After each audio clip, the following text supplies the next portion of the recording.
Okay, anyone having major problems with Lab 3? I think things seem to be going pretty smoothly. I haven't heard any issues come up from the TAs.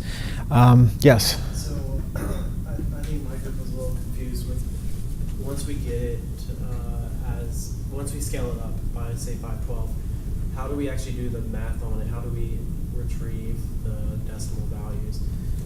In the video you said that you did a bitwise and with 1F, but how do we actually do that mathematically since it's an alt U32? But do we multiply out that retrieved fractional bit first, or do we wait till the end, or how do we actually implement this? Okay, so after you do the transformation, so you'll have you're going to have 4I equals 0, and then for j equals 0,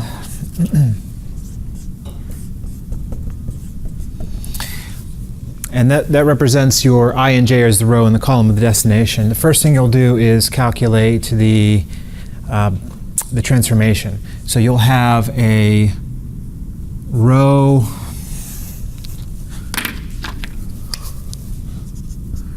source, and this will have been declared as an int this time around.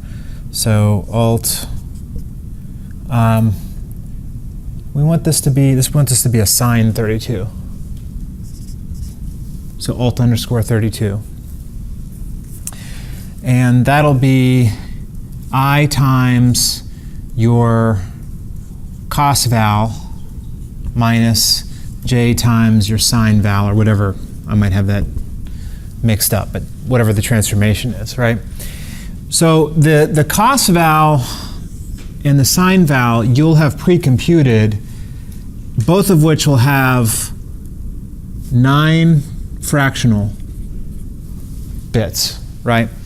And the I and the j here are just regular integers with 0 fractional bits. When you multiply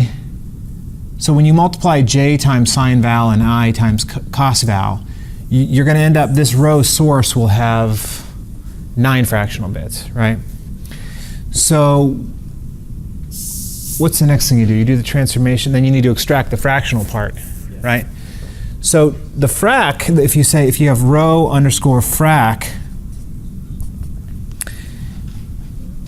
you can take the previously calculated value, row underscore source, and the idea is that you've got, if you look at row source, so if this is row source, you have 32 total bits, and you've got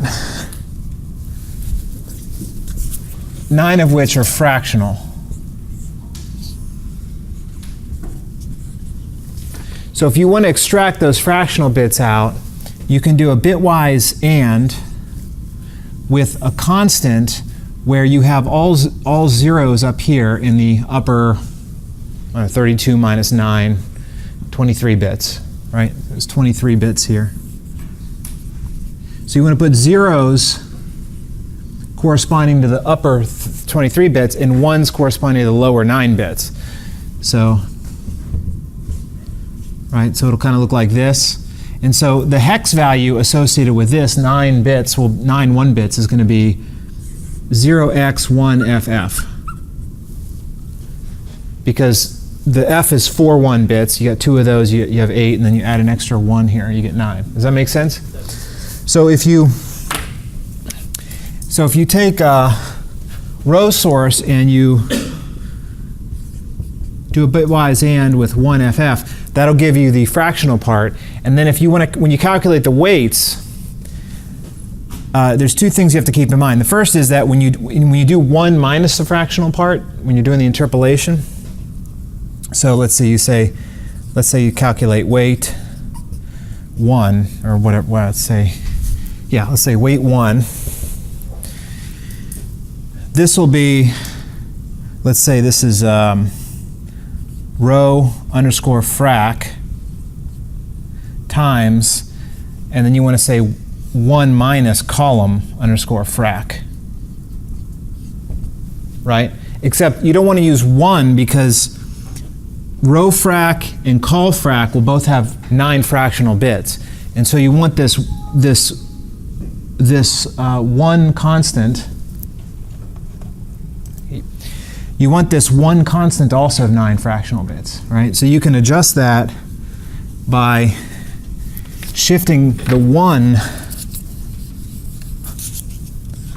to the left by 9. Or actually, didn't we have last time we talked about doing like a constant here for this that you can change? So what frac bits. So 1 less than frac bits, we'll take the 1 and shift it to the left by 9, in this case 9 bits, which will effectively make it 1.0000, 9 zeros. That way, when you subtract it, the call frac out, the decimal point will be aligned in both sides of the subtraction. And we need like that. Does that make sense? So now the problem is that the weight is taking a value with 9 fractional bits and multiplying it against another value with 9 fractional bits. So this weight will have 18 fractional bits. So then when you multiply this weight by, say, a color pixel, like when you say weight 1 times blue, or weight 1 times, I don't know, say my image, right? That product will have 18 fractional bits. So in order to, before you write this to the pixel buffer, to the frame buffer, you're going to want to shift this value by 18 bits to the right to round it down to whatever its non-fractional bits are. Make sense? Or you could actually do the whole mixing, the interpolation. You can add up everything as having, like when you calculate the weighted values, they'll all have 18 fractional bits. You can calculate all those and then add them up, and then take the sum and shift it by 18 bits to the right before you write it to the frame buffer.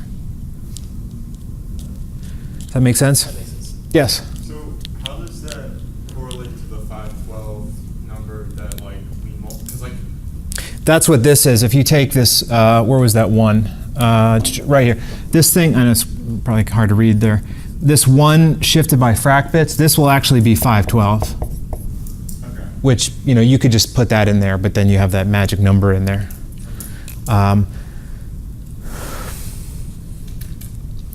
Yeah, when we did the cosine value calculation, I had 512.0 f because it had to be a floating point. But you could have also done 1 less than frac bits, and then you could have typecast that value as a float, back when you calculated the cosine and sine value. So, but won't that throw off the whole calculating the weight, because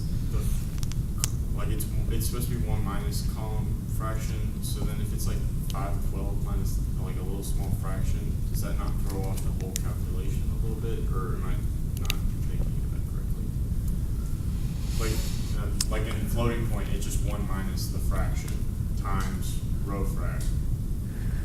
But now we're doing 512 minus the column frac. Yeah, so 512 is 1. So anything between 0 and 512 represents a fractional number. So the highest value you'll get in either of the fracs is going to be, well, it's actually going to be just 511.999 or something, right?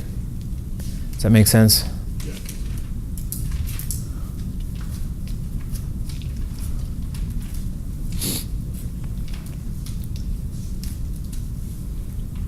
So you have to think of 512 as being 1. Okay.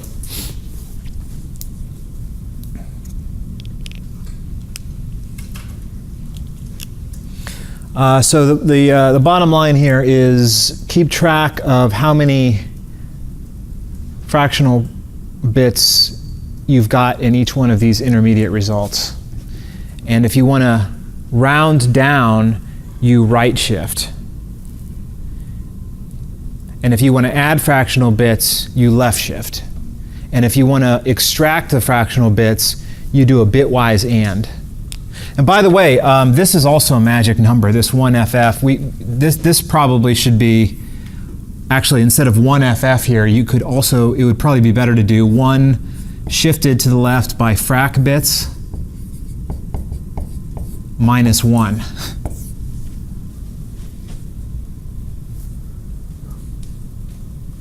You guys follow that? Because 1FF is actually just 1 less than 512 in hex. Should be 511. If I did that right. So, you know, me using 1FF was just kind of sloppy. I should have, by having 1 shifted left by frac bits minus 1, that allows me to play around with how many fractional bits I'm using by just changing that frac bits constant and recompiling. Any questions about that?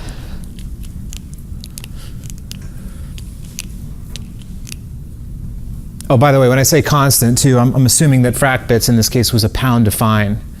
So you would have like pound define frac bits 9 at the top of your file there. And then you can change that frac bits if you want to play around with different numbers of fractional bits. Although I wouldn't expect it to make any difference past 8. If you go less than 8, you might, or sorry, past 9. If you go less than 9, you may start seeing a quality loss in your image. But I've actually never tried doing that. Any questions? Yes. I had another question, like about not really this one, but when we were trying to run the JGDB to do find like the instruction count, and we were like getting stuck in like an infinite loop because it was saying that we didn't have the package that the underscore mold F3. I'm pretty sure, like it said that it wasn't on, like we didn't have that on the computer, like the compiler couldn't find it. Well, underscore mul F3 is something that ought to be in the BSP.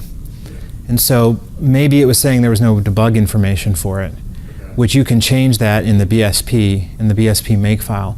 Although it shouldn't, well see, the real question is why is it even calling into that though? If you've got, because underscore mul F3, I believe, is one of those emulated floating point routines that should be replaced. That should be getting replaced by your hardware, the hardware instructions that you added, right?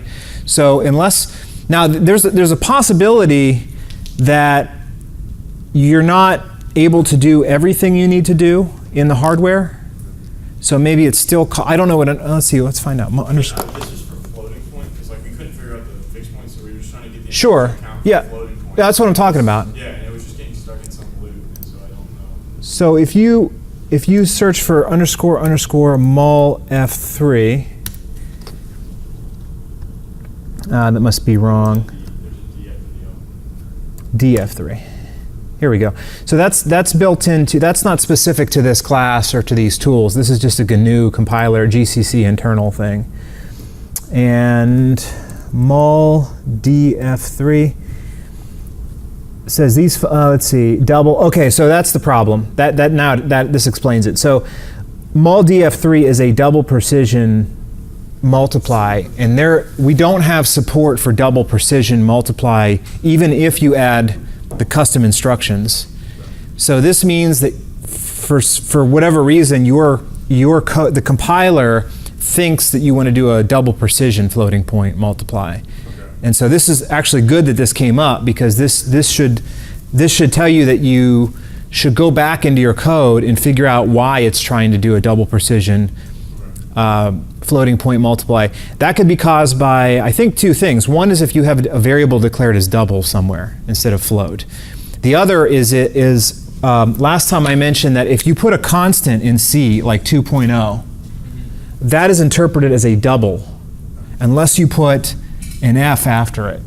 So sometimes if you say like A times 2 point, like if you say A times 2.0, or let's say you say 2.0 times A. Even if A is a float, it's going to see, the compiler's going to say, oh, he's trying to multiply a double times a single precision float.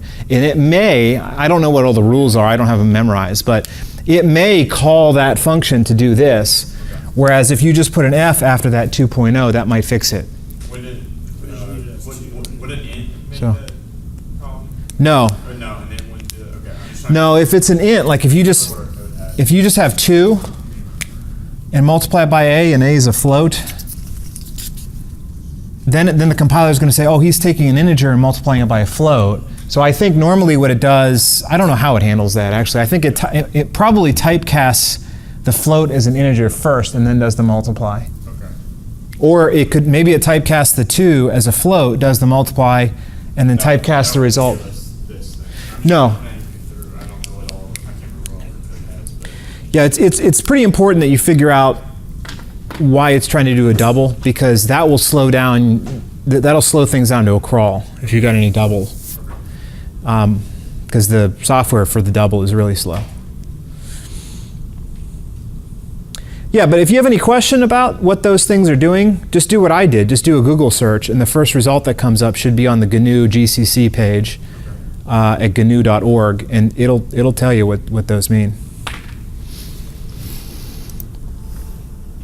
But in terms of the error message you got, that might have been because the BSP didn't have the -G flag when it compiled, so there was no debugging information put in, which is kind of odd because those routines, that _ mul d f3, those are written in assembly language anyway. So I don't know why why that's so important, but apparently even when you're debugging assembly language code, you need to debug with the debug symbols on. So you can run if you want to fix the error you're getting.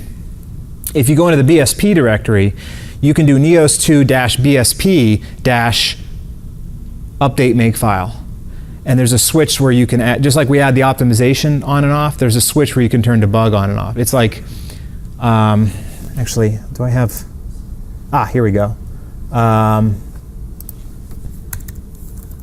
neos2-bsp-update settings? No, that's update settings. Oh, that might, what is it? neos2 app update makefile. Oh, okay. So it might be, it might be neos2 BSP update settings. And oh, that's just the BSP setting. Is there anything here about debugging? Dash debug. No, that's just for the command. How do you neos2? There's got to be a way you can modify. I know you can modify the BSP's settings. Oh, wait a minute. You know what? I think I know what it is. neos2-app-update makefile. And I think there was something in here about the BSP. Grep BSP. No.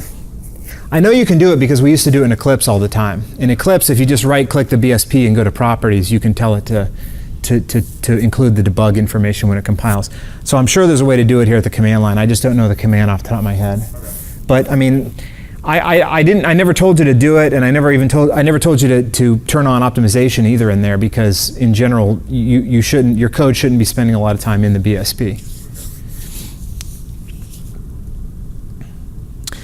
Okay, any other questions about this stuff?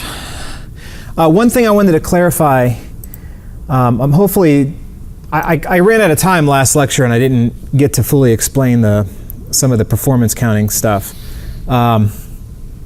But hopefully the TAs were able to answer questions about this. But last time I showed you this example where you get the number of cycles, and then you run your pixel code, and then you get the number of cycles again, and then you calculate the difference, and that's the number of cycles you spent in your pixel code. I didn't really explain what the pixel code was, though. I think the easiest way to do this is to put your entire nested loop, your for I for j loop. In other words, all the loops that calculate the entire output frame could be put inside here. Because it's really, because then when you get done, you just take the number of cycles and you divide it by the number of pixels, and that'll give you the number of cycles per pixel. Make sense? You guys with me on that? And it's no big deal because these time 1 and time 2 are 64-bit integers, so they're not gonna overflow anytime soon. So even if it takes a few minutes to generate one frame, you'll still be able to record the total number of cycles for the whole frame. Right? You guys make sense? Okay, now, but when you calculate the number of instructions with GDB, that's a different story.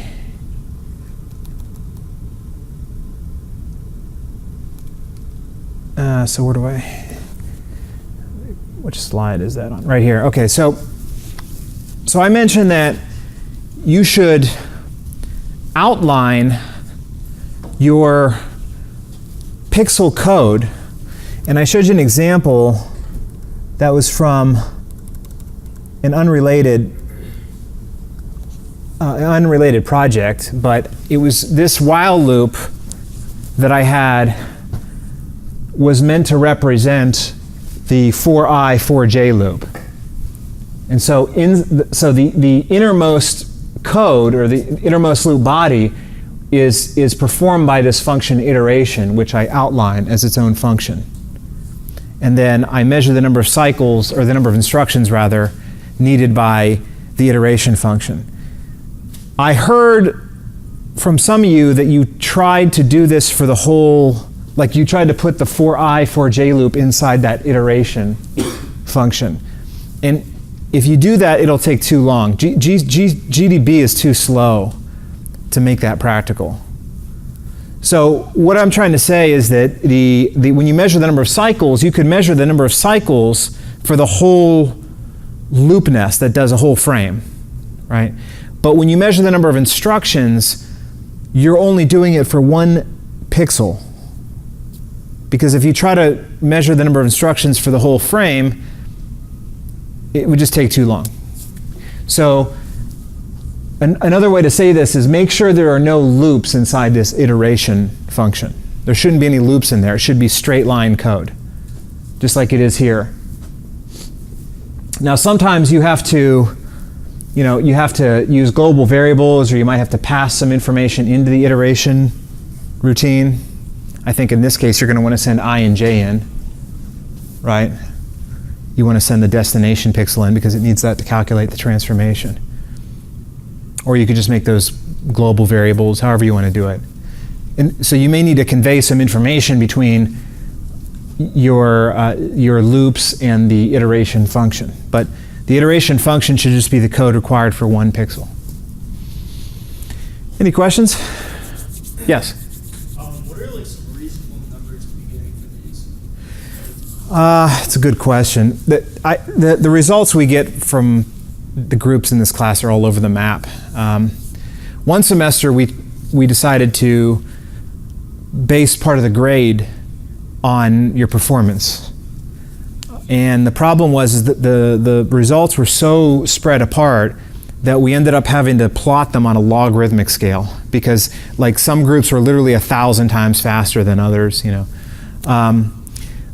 But like I was saying in class last time, the transformation, you can count the number of operations, and ideally the number of instructions would be the number of operations, and the number of cycles would be the number of instructions, right?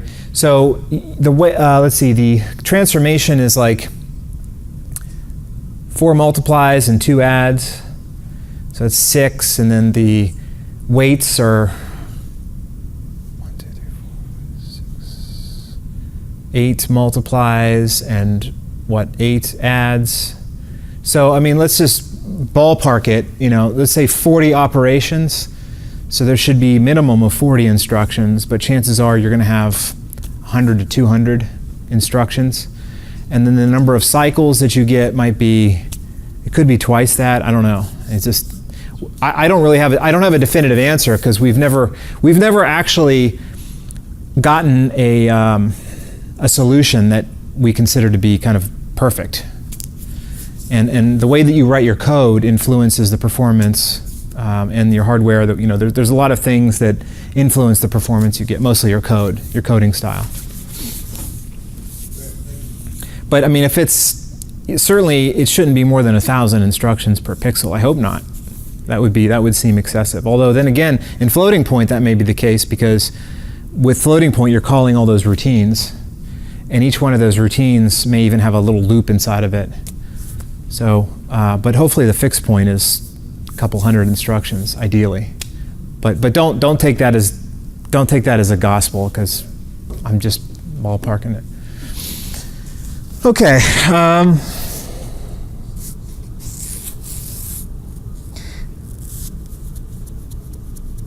Yeah, I mean, you could kind of think of it like this. Like, if you take the time it takes to do the frame, let's say it takes 30 seconds to render the frame on the screen.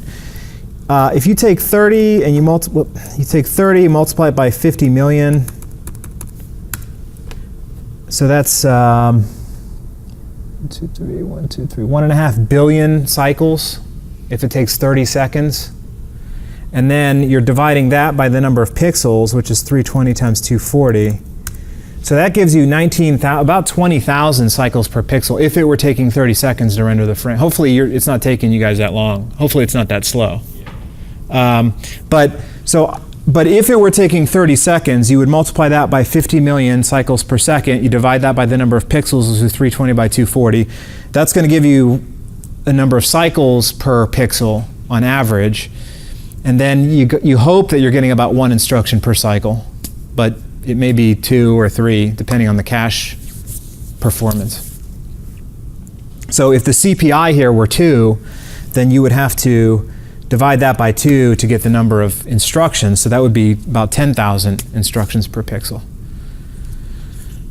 But you know, hopefully, like I said, that seems excessive for rendering 1 pixel. Okay, I think that's all I had to say about Lab 3. Oh, one thing I discovered after class last week was I told you to get the address of that iteration function from the object dump, but it turns out you don't have to do that. You can set the breakpoint just on the word iteration, the function name. And then you can actually put that also in the while loop. So you could say while $PC doesn't equal iteration. So this avoids the need to look up what the iteration address is, which will change every time you compile. So that's kind of a pain. So this is a lot easier. I didn't know you could do that though until after last class. Okay, so next lab.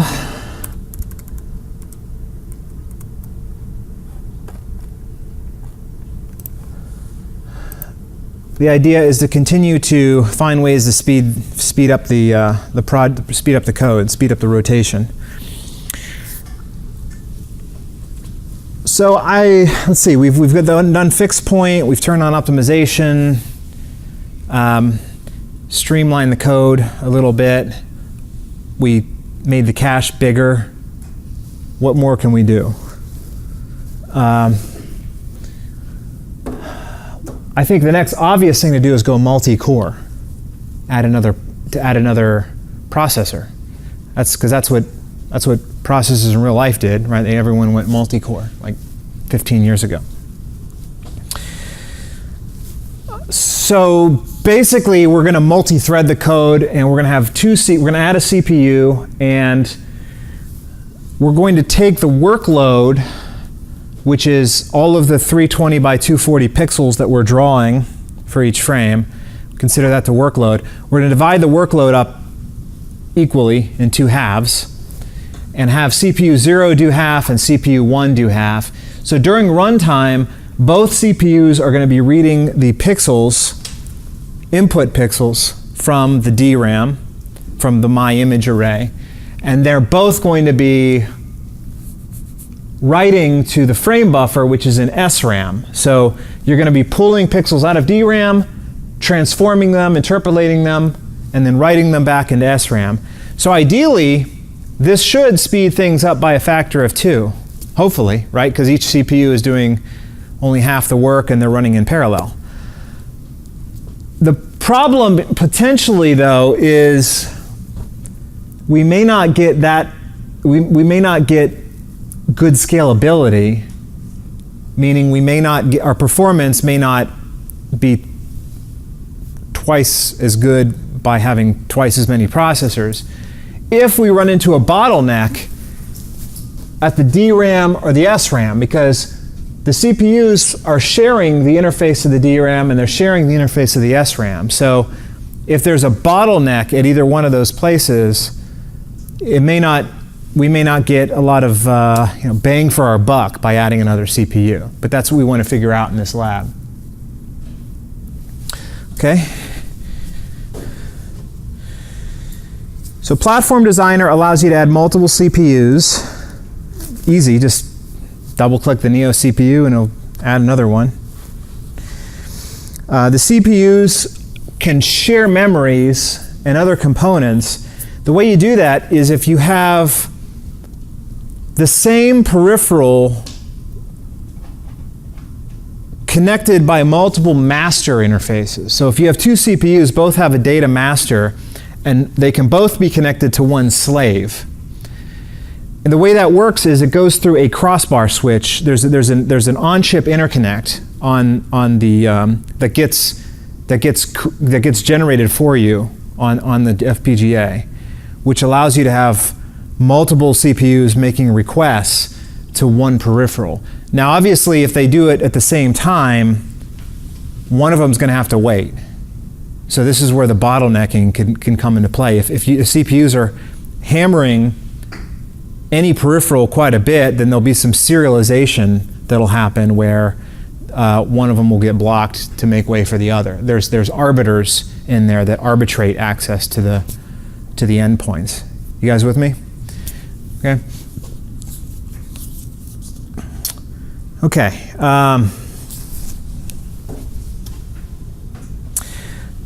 The biggest problem with this lab is that normally with a multi-core CPU, like the ones that you have in your laptops and your cell phones and desktops, servers, most computers these days are multi-core. Those generally have an operating system, usually Linux, that is controlling what both CPUs are doing. So you can program, that allows you to program the multi-core processor as if you were just writing code for one processor, and then you can allow the operating system to decide what to schedule on each of the two processors. But when you write code in bare metal, there's no way to do that. It's much more of a manual process. In fact, the only way we've come up with for doing that is to create two separate projects, apps, software project. When I say project, I meant directories in the software subdirectory. Subdirectories under software. Like you have the app and the BSP. So we're going to create two apps and two BSPs. So you'll have one app and one BSP for each of the processors that you will then start up independently on each of their respective CPUs. So you'll create a second app and BSP that will be associated with the second CPU. Make sense?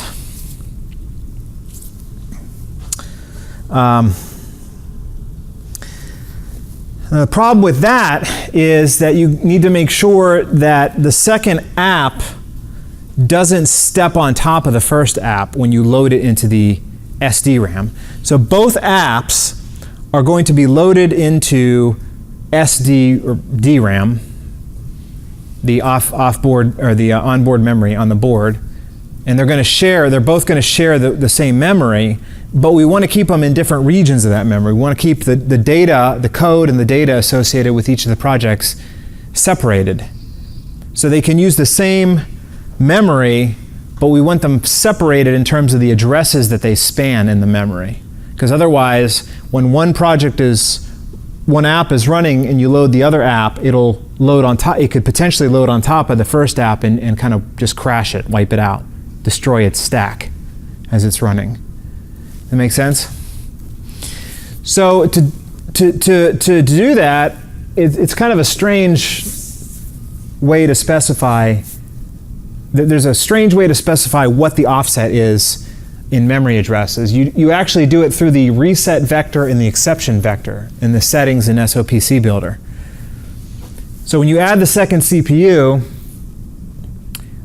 add an offset to both the reset vector and the exception vector. So they start out by default, the reset vector is 0 and the exception vector is 20. That's the default. That's the kind of the bootloader address. Like when you hit the reset button on your board, that's where the CPU goes. That's where it starts running from. If you add an offset to that, in this case, I picked an arbitrary number. We have 128 megabytes on the board, so I just came up with this 8 megabytes. This is based on the fact that in this class, we've never had an app that required more than 8 megabytes. So if you take 8 and you multiply it by 1024 times 1024, which is a megabyte, or 2 to the 20th power, and then you convert that to hex, it's 800,000. 800,000 in hex is 8 megabytes. So if you add 800,000 to the reset vector and the exception vector, so they start out at 0, so you're adding, the reset vector becomes 800,000 and the exception vector becomes 800,020. This is only for CPU 1. This will tell the BSP that when it links together your ELF file for the second app, it'll start it at 800,000. So in other words, it'll just push it 8 megabytes past the beginning of your first app, right? Pretty simple. You only have to do it once. Any questions about that? The other thing you want to set in those settings, this is the platform designer. I say SOP. If I say SOPC Builder, I mean platform designer. Sorry, I might have said that earlier. This is the platform designer. You want to also go into the Advanced Features tab and make sure that the CPU ID control register is set to 1 for CPU 1. This way, the code running on CPU 1 will be able to self-identify. It reads this special register and it knows it's CPU 1. And the way you do that in your code, by the way, is you use this __ built-in _ read control 5. That's the control register 5. Does that make sense? Now you might say, well, why do you need to do that? Because we want to write the same, even though we're going to have 2 apps, we want to have the same code running on both, the same C code, the same program. So the program, the behavior of the program needs to be slightly different depending on which CPU it's running on. So this register will allow the software to tweak its behavior depending on which CPU it's running on. In the case of this rotation program, we want CPU 0 to take care of the even numbered rows, and CPU 1 should take care of the odd number rows. So using that register, we can make that happen pretty easy. Inside the for I loop, we just say for I, instead of equals 0, we have it start out at CPU ID, where CPU ID is a variable that we set. We set this variable CPU ID, so this way we only have to use this crazy looking intrinsic one time. So inside your outer for loop, you can have I start out at 0 for CPU 0 and 1 for CPU 1 by just saying for I equals CPU ID, and then you'll still say I less than 240, but then at the end you'll say I plus equals 2. So the one CPU 0 starts out at 0, goes 2, 4, 6, 8, and CPU 1 will start out 1 and go 1, 3, 5, 7, right? So this is a very easy way that you can divide the workload for the two processors.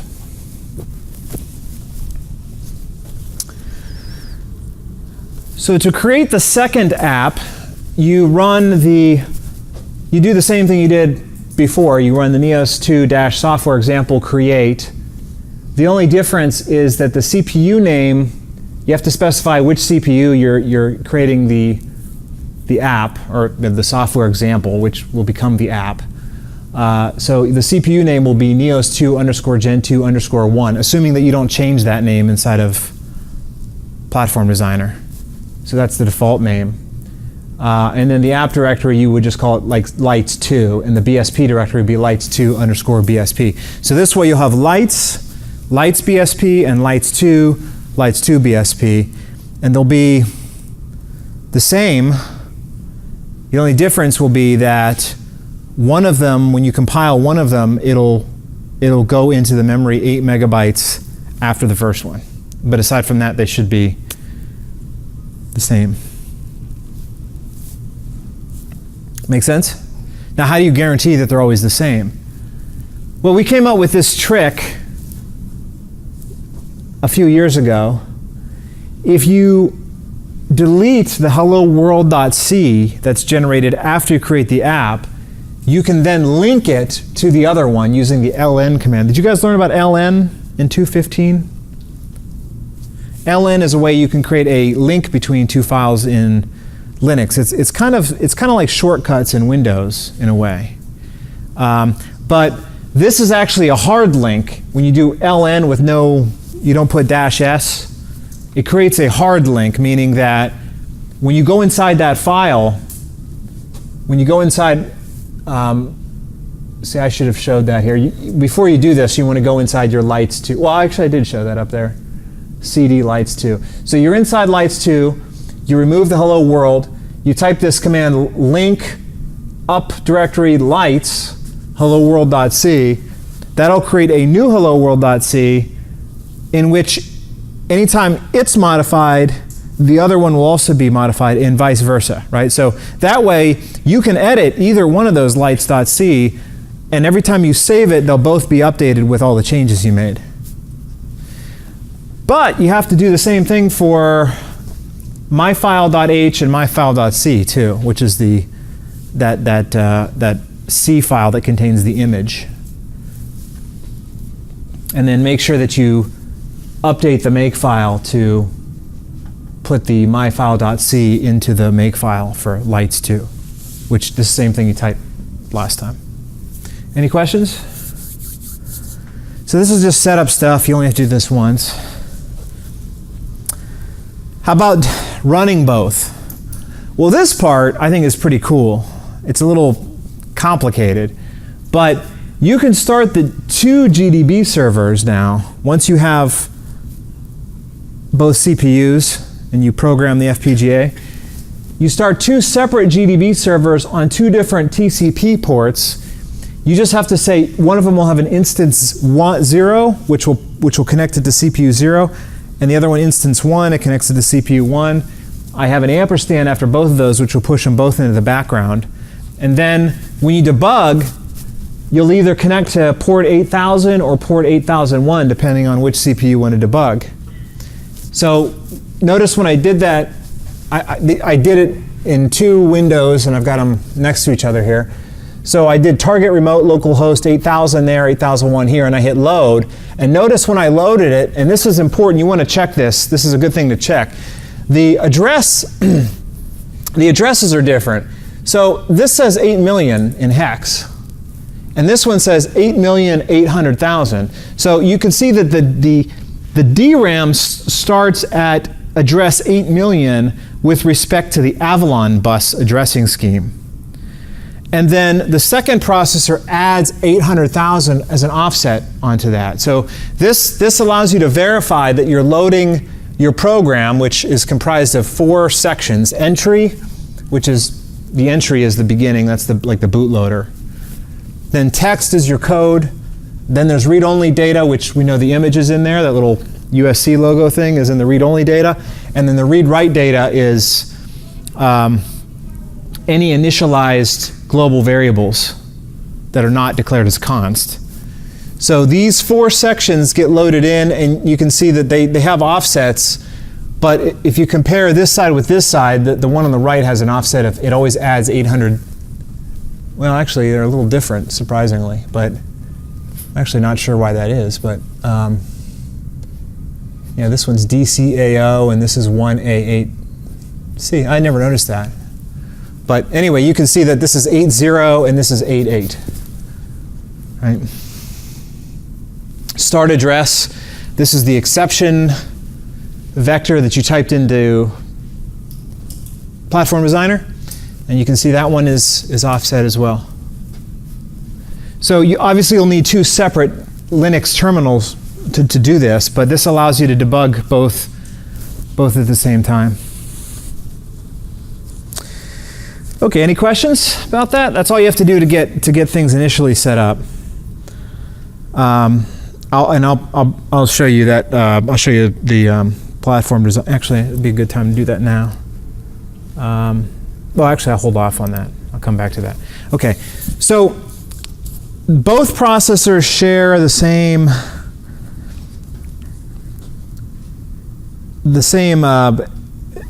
DRAM, and whenever you call the pixel buffer draw, they're both drawing to the same frame buffer, so they're sharing those two memories. But how else can they coordinate their activities? The problem in this lab is there's no way to start both of them at exactly the same time. You know, when I showed you that GDB thing, you know, obviously I did this one first, and then I came over and I did this one. You know, when I say, I mean, you know, I started GDB and I typed the target remote localhost and typed load. And over here, I started GDB and typed target remote localhost and load. I had to do those separately. So, and then eventually you have to hit C to continue to type run, and you can only do it on one at a time, right? So there's no way to start them at the same time. And even if you could, there's no guarantee that they'll run at the same speed. So if you've got one doing the even rows and the other one doing the odd rows of the image, you want to make sure that if one of the processors finishes its workload first, it has to wait for the other one to catch up. Otherwise, the image is going to start to split, right? You'll have one rotating at 10 degrees before the other one's done with the 0 degrees, right? So you want to synchronize both processors. And this is a very common thing that you need to do with multi-core programming. So, but normally it's done through the operating system. We don't have an operating system. So we need to build that capability in manually.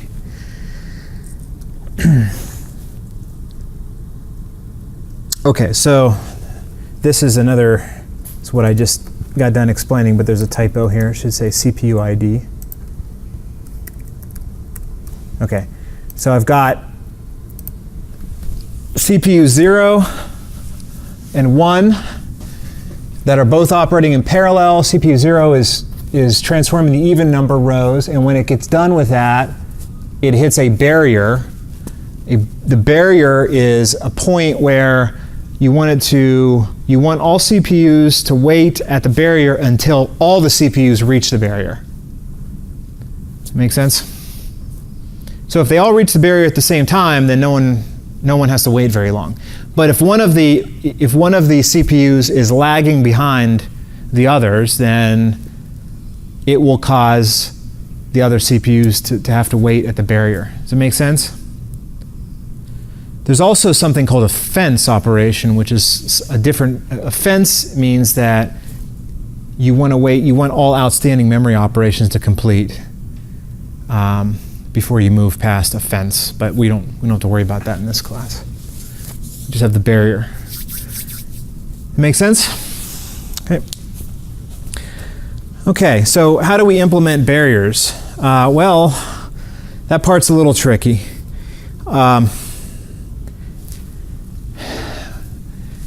So we used to do it with this mailbox peripheral, but for some reason that's not available anymore. So we had to come out with a new way to do that. There's many ways to do barriers, and if you search online, you can find different barrier algorithms. I think the easiest one that I found so far is to create an on-chip memory that both CPUs can use to keep track of what the other CPUs are doing. The reason I use we could have easily have done this just using the DRAM, but the reason I chose an on-chip memory was because when you program the FPGA, the on-chip memories can be reset to 0. You can't do that with the DRAM. So this will simplify things a bit. This will guarantee that in fact, there's a checkmark box in here, right here, that says initialize memory content. That's turned on by default.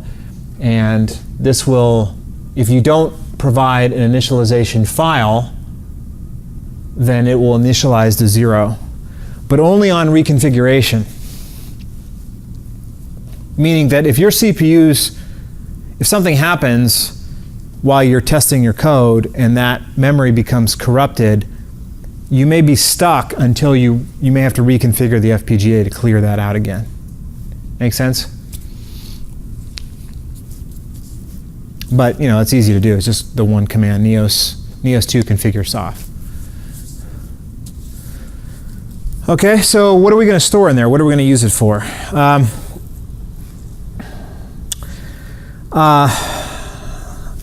So I've decided to just give you the code to use for your barrier, because this version of the barrier is not quite as well tested as the old version was. So I'm going to give it to you, and then if we end up having any issues with it, we can just send out updates over Dropbox. So let me explain what's going on here. So you've got a function called barrier, and the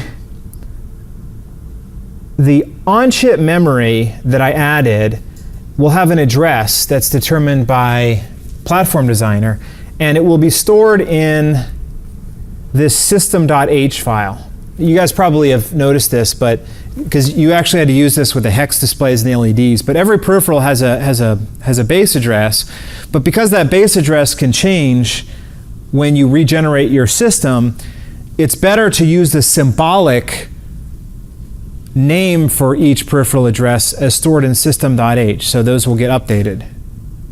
Make sense? You guys with me? The only time you couldn't do this, by the way, was when you set the frame buffer address inside the pixel buffer DMA. You had to hard code that. But inside your code, you can use these symbolic names. So the first problem that you have to deal with when you have a shared memory is you have to ensure that you're not trying to access the same shared memory by two processors at the same time. How many of you have taken 311? Taking it now? A few, about half? So one of the things you learn about in 311 is process synchronization.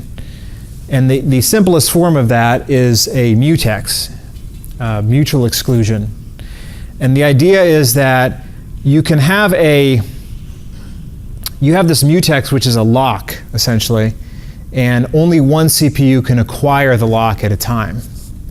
And so the code that you write that accesses the shared memory has this voluntary behavior where it won't mess around with shared memory addresses unless it's able to acquire the lock. Because if it can acquire the lock, it knows that no one else has the lock. So it knows that it has exclusive access until it releases the lock. Now, if it doesn't release the lock, then that's going to be a bug. It's going to cause a hang, a deadlock, right? So everyone has to, all the code has to be well behaved for this to work, right? There is a mutex peripheral that you can add in Platform Designer. And once you add it inside your code, you open it much like you open the pixel buffer DMA. So you've got this, you declare this thing called alt_mutex_dev, my mutex, that's the handle. And you open it with Altera Avalon mutex open /dev/mutex0. And then if it returns null, then print an error. Now, hopefully that won't happen. And then you go into this loop and you say, for all the CPUs that are not me, everyone aside from me, I want to increment a counter associated with all the other CPUs. Now, we're only doing 2 CPUs in this lab. As you might know, we're gonna scale that up to more in the next lab. But in this lab, we have 2. So what that means is if I'm CPU 0 and I reach the barrier, I want to increment the counter associated with CPU 1, right? And if I'm CPU 1, I want to increment the counter associated with CPU 0, right? After I do that, then I sit and wait for my own counter to be incremented enough time, a number of times equaling the number of CPUs minus 1. So in other words, I'm not going to increment my own counter, but I know the other CPUs will, or the other CPU if there's only 2, right? So the idea is you have one counter associated with each CPU. When you reach the barrier, you increment everyone else's counter by 1, meaning that's like saying, it's like sending a signal. I got to the barrier, and then I'll wait for my counter to have been incremented by all the other CPUs. And once that happens, then I can reset my counter to 0 and continue. Does it make sense? When it resets, that's when the mutex is closed again. Well, basically the mutex is only used anytime you want to write to that counter, right? So we have one mutex for all the counters. Now that's kind of wasteful because technically it would be fine if you had 2 CPUs changing 2 separate counters. That's fine. But in order to make this simple, we just have, in order to simplify this at the expense of potentially a little bit of performance, we just have one mutex. So anytime anyone wants to write to any counter, we have to obtain a lock first. You lock the mutex. Once you get it locked, you go in, you make your changes, and you unlock, right? So there's a for loop here that says for I equals 0, I is less than the num CPUs, which is a constant. This allows us to add more CPUs in the future. But for now, that'll just be 2. And then inside here, we say if I does not equal the CPU ID. In other words, I don't want to do this to my own counter, so I'm going to ignore myself when I get to myself in this loop. If I doesn't equal CPU ID, I'm going to lock the mutex. So you call Altera Avalon mutex lock. This 1 value, this 1, I haven't been able to figure out what, apparently when you lock a mutex, you can put a value in the mutex when you lock it, which is kind of cool, but I haven't found a way to access that value anyway. It's like hidden from the software. So this 1 is really just a placeholder, but you have to put a value in there. So you put 1 in there. So you lock it. Now, if someone else has the lock when you call that, this is a blocking call. So your software will hang in that function if it is unable to obtain the lock. So keep that in mind. If you're in GDB and it just hangs, or you're running it and you hang and you hit Control-C and you do a backtrace and you find that you're in that function, it means that you weren't able to obtain the lock. Okay? Make sense? If you do obtain the lock, you'll get to the next line of code, and we want to be able to then read the counter associated with CPU I. Now, normally you would just say counters I plus plus, done. That's all we want to do. We just want to increment a counter. The problem is that for whatever reason, even though the counters, and by the way, let me jump back here a minute. When I declared counters at the top, I declared it as a pointer, and then I set it just to a constant. So this is a way, if you want to have a shared memory, we don't have an operating system to manage shared memory. So the way that you share memory is you hard code the pointer. Yeah, well, in C, all pointers are arrays. So we take advantage of that. So you have a pointer, so volatile alt U32 star, it's a pointer to an integer, unsigned 32-bit integer, and then you just set it equal to a constant. right? And that constant is the offset, is the address of that on-chip RAM. So anything you write to that array will go to the on-chip RAM. And since you're doing it on all the processors, they'll all be writing and reading to that same address range, right? To the same RAM. And because the compiler is never going to touch, the compiler is not going to allocate any of that RAM. The compiler only allocates the DRAM, not the on-chip RAM. So as a result, that entire RAM is under software control only, meaning that it's what usually is called a scratch pad memory. Sorry, it's called a scratch pad memory, meaning that it is a memory it's an on-chip memory, and you might say the cache is an on-chip memory, but the cache is managed by the hardware, right? The software cannot explicitly write into the cache. It's managed transparently by the hardware on behalf of the user. You guys with me? You guys remember that from? You might not have covered that in 212. Did you cover caches in 212? Hopefully a little bit, yeah. So good. So mute this thing. So, but a scratch pad memory is software controlled. But so anyway, basically you just access that array, and we can get access to the on-chip memory. But like I said, we need the mutex so we don't have the processors stepping on each other. So you'll lock it here, and then in order to bypass the cache, you have to access it using an intrinsic called IO read 32 direct, which is essentially just translates into a load IO instruction as opposed to a regular load instruction, which would go through the cache. Load IO bypasses the cache. So this will set the count, you increment the count, and you write it back with this IO write, which translates to a store IO instruction, and then you unlock. Make sense? So this will increment, it's a very roundabout way to just increment a counter. And then after that, you read your own counter, but you do it inside a loop, and you continuously read your own counter until it reaches the expected number, which is, it should reach num CPUs -1 because it will have been incremented by all the other CPUs after they reach the barrier. Make sense? And then once again you lock, you reset it to 0, and you unlock. And then you close the mutex. Any questions about that? So you can use that code. And if you have any questions about it, let me know. Okay, one note I want to mention here. Actually, I'll show you that. Okay, one final thing I want to mention is I think most, if not all of you, clear the screen between rotations. Is that right?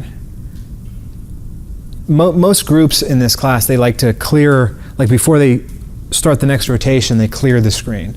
Makes it looks better to do it that way. Otherwise, the thing's just drawn on top of itself all the time. If you clear the screen, it's not required, but if you are clearing the screen, make sure that only one processor clears it. And that's easy to do. You would say something like, if CPU ID equals 0, then you call your clear screen. That way, even though you're running the same code on both processors, only one of them will clear the screen because that if statement will evaluate the true only on one of the CPUs, on CPU 0. So what would happen if you didn't do that? If you don't do that, they'll both clear the screen at slightly different times, and it'll cut off the top of your image. Because one CPU will clear it and start painting pixels, and then the other CPU will clear it and start painting its pixels, having erased the little bit of work that the other one's already accomplished at that point. Yeah, it's not a big deal. It's just annoying. It's so easy to fix. Might as well just put that if statement in. And also, that is not going to impact performance because that's only done once per frame. So that's not going to affect your performance. Okay, so yes? You say that they'll get off a little bit. What if it clears the screen while the other processor is still running to the previous image? Well, the barrier will prevent that. So to give you a complete picture, so the CPU, so you'll have the barrier, so you'll have the clear like at the top of here, right? And so once you finish the last pixel of the frame, you'll have the barrier. And so if one CPU is running ahead, then it'll have to wait. Once they both break past the barrier, you'll have one clear, right? Now, actually, even if you do that, there's still a chance that you'll lose some pixels, because I think the clear is a blocking operation. So if you have CPU 0 clearing, that will give CPU 1 a little bit of a head start, right? The way to prevent that would be to add a second barrier, where you'd have a barrier, right? Then you would clear, and then you'd have a second barrier to make sure that, that the second CPU doesn't start painting until the first CPU is done clearing the screen. But that kind of stuff I leave up to, that stuff doesn't affect performance, and we're focused on performance for this lab. So I leave those kind of subtleties up to the individual groups. Make sense? Okay. Okay, I think that's all we've got for the lecture. So let me open up the design and show you how I've got everything connected here. So the on-chip memory is right here. So the back up here. The second processor is instantiated right here after the performance counter. Its clock is the sys clock. The reset is the same as the global reset. The data master and instruction master are both connected to the SDRAM controller up here. Oh, and look, I forgot to do something here. I just noticed this. This is important. The custom instruction master is not connected, and it should be. So if I ran this on the transformation code, only one CPU would be able to take advantage of the floating point instructions, right? So make sure you should connect them both to your custom instructions. In fact, you really ought to have a second instance of the custom instructions just for the CPU 1. I mean, I haven't looked at how that affects things. Yeah, I'll have to mark that down, actually. That's a good thing to do. So you guys clear on that? Have a second instruction, custom instruction for that CPU. In fact, I'll do that right now while I'm at it here. So floating point hardware 2, I'll double click that, hit let's see, anything, yeah, turn everything's on by default, and then I can just connect that to, there we go, done. It's connected to, so this CPU has its own floating point hardware. Okay, then there's the on-chip memory, which you can find if you look for on-chip here. You just search for on-chip. So I added this as on-chip memory, RAM or ROM, Intel FPGA IP. You double-click that, it'll add it, and I just used all of the default settings. This has a width of 32 bits, and the total size is 4 kilobytes. You're welcome to increase that, but obviously we only need one counter, one 32-bit counter for your CPU. This initialized memory content should be it's turned on by default, but make sure you leave that on. Then that on-chip memory 0, if I click on the slave interface, it's connected to both CPUs. It's kind of hard, I'm sure it's hard to see there, but this it's connected to the data master of both CPUs. And there's a reset input that's just connected to the global reset. And then I've got the mutex, which is initial, there's no settings in here, but initial value set to 0. And it is also connected to the global reset, the sys clock, and the data master of both CPUs. And then this UART is actually the original UART for that I should have had for when I had just a single CPU.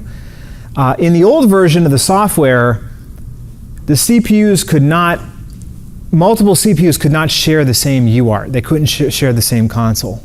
So we had to have, every CPU had to have its own UART, and you still have the option to do that, but it turns out that you can have both share a UART now. The problem is when you have them both printing, it's a little wonky. So this is the terminal. So I had both CPUs print the numbers 0 to 9. So it should have said CPU 0, 0, CPU 0, 1, CPU 2, 2, or sorry, CPU 0, 1, CPU 0, 2, CPU 0, 3, and then CPU 1 would have went through the same sequence. And I tried to actually use the barrier to separate them, but I couldn't, and so they got kind of scrambled, right? So if you have them both connected to one UART, you should probably put an if statement in there and have only one of them actually print, or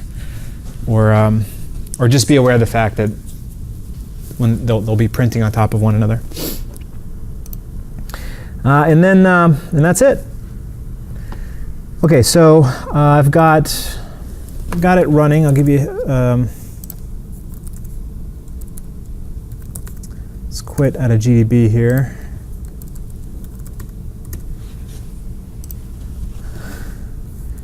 So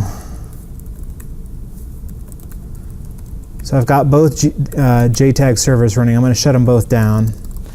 I don't know if I showed you this before. If you type jobs, it'll show you which processes you've pushed into the background in that terminal. So you can see I've got 2 GDB servers running, job 1 and 2.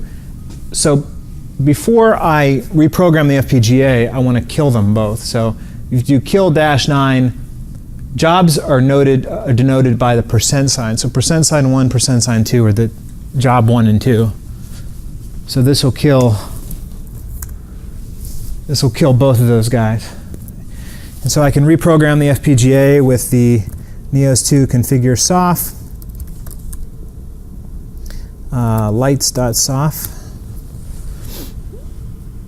And if I had done this before I killed those, I think it would have given me an error saying that JTAG connection is being used. All right, so the FPGA is reprogrammed. So to restart the GDB servers, I can go neos2 GDB server -- TCP persist -- TCP port 8000 -- instance 0. Yeah, I got that right. Instance 0 ampersand. Pausing target processor OK. And then I'll hit the up arrow and I'll change the instance to 1 and I'll change the port to 8001. Type jobs, and you can see I got them both running again. Both GDB servers are going. So I'll go to another window. Now notice I am in the lights directory now, software lights. So that's the app for CPU 0. So you could do neos elf GDB lights.elf and then target remote localhost 8000 and load, and that will load the first CPU up. Notice the address 8 million here, and then I'll go to my other window and do the same thing. I'm in the lights 2 directory now, software lights 2. So make sure you're in the right directory when you launch these. neos2 elf GDB lights.elf. Now the elf file is still called the elf file is still called lights, but I'm in the lights 2 directory. And then target remote localhost 8001. I got to go 8001 because I'm CPU 1. And then load. Source file is more recent than executable. Oh, that's right, because I saved it. I didn't recompile it though. I didn't want to. And then I'm good to go. So I can hit. I can start running. Now I'm going to tell this one to go first. So I'm going to hit continue. Actually, I'm going to hit break main, continue, and this isn't going to work because I was screwing around with the file. Okay, let me just restore. Hold on a second. I can fix this.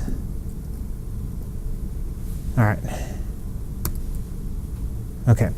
So this is the cool thing now. Now I've changed the file. I like doing this. You type make, you can make within GDB, and then just hit load again. And I could do the same thing over here because those hello worlds are linked in the file system, so I can do make and load, and now I'm back up to date on both CPUs. All right, so break on main and continue. All right, so this is CPU 0. I've just assigned the CPU ID variable here. So if I print CPU ID, I should get 0. If I go to this one and hit break main, continue, and print CPU ID, I get 1. So this is confirming I'm on CPU 1, and you can also see the addresses are consistent with CPU 1 as well. All right, so I'm going to keep, I hit continue, and what's it doing? It's, I don't know. So if I hit Control C and do a backtrace, I can see that I am stuck in the barrier. Yeah. In fact, I'm at hello world.c line 54. If I type L for a list, you can see 54 is this is an infinite while loop if I don't have the other CPU get in there to get in a barrier to release it. So you guys do continue with others. Yep. So I'll go to the other CPU and I'll do next. Hello. All right. So he's in the barrier. So backtrace. He's at line 54. So he's in the same loop. All right, let's see what's going on over here. If I continue that one, uh-oh, so there's a problem. So evidently they're both stuck in the barrier. All right, so I'm in the barrier on that guy, and I'm in the barrier at this guy. That shouldn't be happening. So to debug this, I need to check the counters, right? Because the barrier is supposed to update the counters. So the counters, if I go to the code, the counters are here at, it's called counters. It's an array. So I can print counters 0 and 1. So that's a problem. Oh, by the way, what's my number of CPUs? 2, okay. So so here's the problem, right? I've got, and I should get the same on the other one, by the way. Print counters, these should be the same. Right, so they're both seeing the same counters, and that makes sense because counters are supposed to be shared. So the problem is that counter 0 is 0 and counter 1 is 3, but the counter, there's only 2 CPUs, it should never get to 3, right? So something is goofed up here. I think what happened was when I was testing this earlier today, I had one CPU in that barrier and I killed it and then restarted, and the counter got incremented again. So to fix this, actually though, I reprogrammed the FPGA though. It should have reset that, but it's all right. I can change that here. I can force counters 0 to be. I can reset the counters in GDB easily, and then I can reload them both. And then I'll tell the first one to go, and it's hit the breakpoint. So I'll say continue again. I'll hit Control C, backtrace. I'm in the barrier as I expected. Let me check the counters now. Okay, so that makes sense because CPU 0 does not increment its own counter, so its own counter is still 0, but it did increment CPU 1's counter, and it's now waiting for somebody to increment his counter, right? And CPU 1 is supposed to increment that. So I will hit continue there. I'll go over here and I reloaded, so I'll do a, do I have a breakpoint here? Yes, at main. Okay, continue. All right, now I'm going to step into the barrier with S, and it sets the CPU ID, the local variable version of that. and then it grabs my mutex, and I can say, I can print my mutex to make sure it, yep, looks good, it's not null, so it means it did it. Go next, and it should, should be 0, CPU ID should be 1, so they don't match, so I'm going to lock, and apparently I was able to lock it because I got past that, it didn't hang in the lock. So now I'm going to grab the count, which should be 0. Then I'm going to increment the count, and then I'm going to write it back. So now if I look at counters 0, it should be 1, and it is. All right, then I unlock, and then I continue. And then I'll break again, do backtrace, and somehow I'm still, oh, I think the reason why, I know why. I know what's going on. So the problem is that you could see I was screwing around with, I have this in the main loop, sorry, that's the barrier. In the main loop, I call the barrier over and over again. So I was trying to figure out a way to get the prints to be formatted correctly.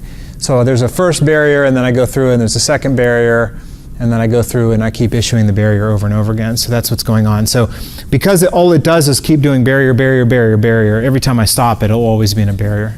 Yeah. So that's the, let me fix that though, because that's easy to do. So I'll just take this stuff out. And by the way, I'm not going to see any of these prints unless I go back to my, I'll go back to this guy and do neos2-terminal. And you can see it's printing the stuff in the terminal now, right? So that's like a backlog of messages. But I'm just going to take out, I'm just going to basically do a return 0. So it'll just call the barrier and then exit. So I'll save that, and then Control-C, make load. Go over here, make load. And then continue, continue, continue, continue, stop, and there we go. So CPU 0 is now in _exit, meaning that it's returned from main and it's just the system is halted. You guys with me? And when you return from main, it goes into an infinite loop. But that proves that it got through the barrier, and then the other CPU. Whoa, the other CPU's in the barrier? Okay. Counter 0, counters 1. Okay, something's wrong there, but I was screwing around with the code. I wonder if it saw my change. Let me try another build. Actually, let's do this. Let's say continue. Let's see, reload, break on main, continue. See what it does. Calls the barrier, gets stuck. Okay, let's do set counters 0 equals 0, set counters 1 equals 0, reload that guy. Let's go over to this one, reload this one. And continue. Next, barrier, he's stuck. Continue, next, barrier, he gets through it. There we go. And this one also got through it, right? So when I had initially, it stopped the barrier. When I switched over this tab and got past the barrier, then this one also released. So the barrier is just there just to synchronize the frame. So in the big picture of this lab, it's not a big deal. The important thing is how much does having 2 CPUs impact performance? So on the Altera, how many cores does it have? Like, how many racks?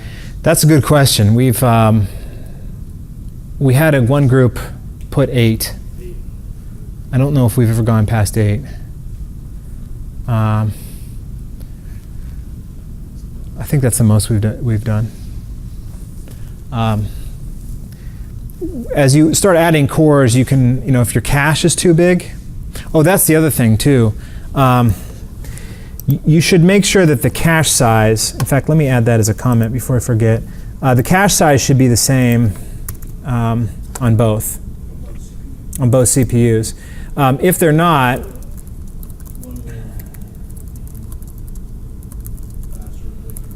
yeah, if they're not, you'll find out pretty quickly because, and the nice thing about this lab is if one CPU is significantly faster than the other one, you'll notice it immediately because as it's rendering, you'll have one go like this and the other one will be going like this, right?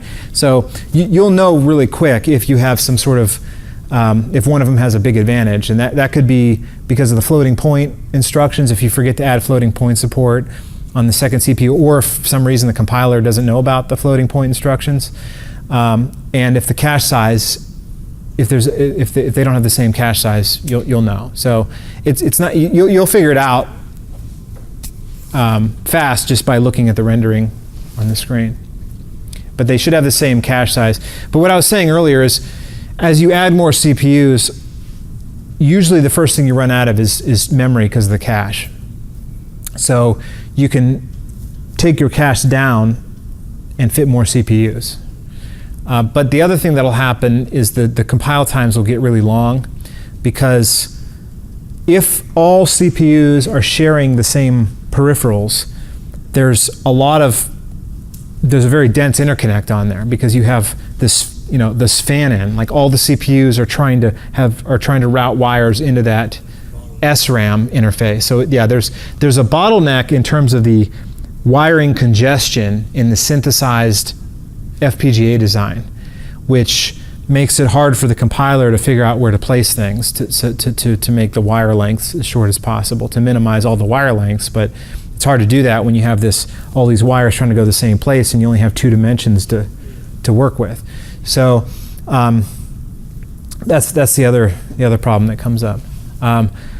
But with this FPGA, it's possible. Probably easy to go past 8, but it becomes impractical because then you have to have 8 apps and 8 BSPs too.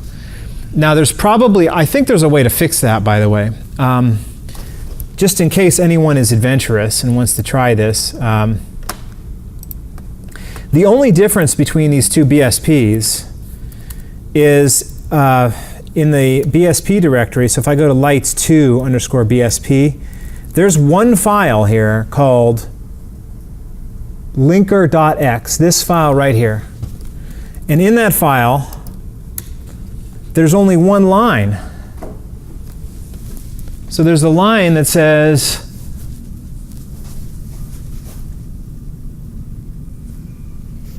so that's, let's see, I'm looking right here, origin. So remember 800,000 was the offset between the CPUs. So there's a reset and there's a exception. So that's at 800,000 and 800,020. Those are the only differences that you put in that define the different regions where you put the programs in the memory. If you could simply have one app and one BSP, but when you do the make file to build the thing, it would just go in and it would adjust this depending on which CPU it's compiling for. Then you could probably say, you could modify the make file where you could say make CPU 1 and it would generate an ELF file for CPU 1, but it would do it in just one directory. So then you could just write a script that just, if you had 20 CPUs, you'd just say make CPU 0, make CPU 1, make CPU 2, and you'd have 20 ELF files, but you wouldn't need to have 20 different sets of apps and BSP directories. But I just I haven't gotten that done yet, and I don't know for certain if it'll work. I think it'll work, but until then, we're just going to have until someone figures that out. We'll have separate app and BSP for each CPU. Any other questions about this stuff? Okay, so I don't have the lab sheet for this lab completed yet. I'll get that out tonight. I'll send an email out. This one will be due in 2 weeks, so you'll have more time to work on this one because there's more tricky hardware details in this one.